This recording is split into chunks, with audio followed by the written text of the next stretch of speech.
To say that Black is a departure for director Sanjay Leela Bhansali is somewhat of an inaccuracy. Bhansali has already tackled the plight of people with disabilities in his debut feature Hamoshi, a musicale 1996.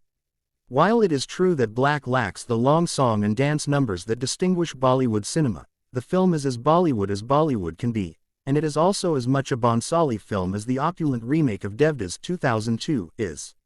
The sets here seem to be a continuation of the opulent and empty halls of Devdas period drama, the palatial mansion of the McNallys, the university premises, even the teacher's darkened room. These places all resemble stages rather than true places that exist in pre-independence India. It is probably the excesses of Bhansali's cinematic style that prove to be Black's stumbling ground. There is not a tinge of poverty, of class struggle, or even of cultural distinction in the film, which might be in tune with Bhansali's wishes of making a universal film with universal themes. I thought it was a tad overdone. With all of Black's emotional power, there's always that lingering sense of unreality that keeps you from truly appreciating the film. If there's one thing that keeps Black from stinking like a Hollywood thus dishonest tearjerker is that Bhansali professes a sincere love for the characters he has concocted and the plights and conflicts he has infused them with.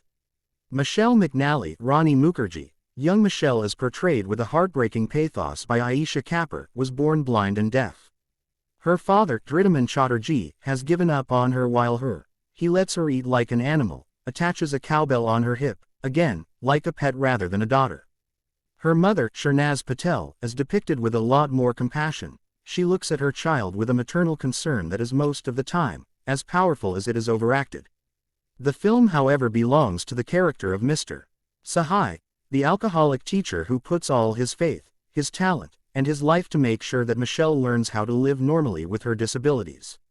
The teacher is played with lively zeal by Bollywood veteran actor Amitabh Bachchan.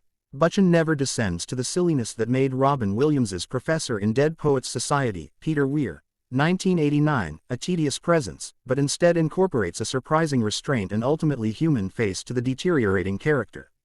Black, with all its faults and excesses, is still heaps and bounds above your Oscar-baiting Hollywood tearjerker. It's unembarrassed by its obviousness. Each scene that begs for your tears is accompanied by the most poetically heart-tugging of dialogues and the most heightened of musical orchestrations.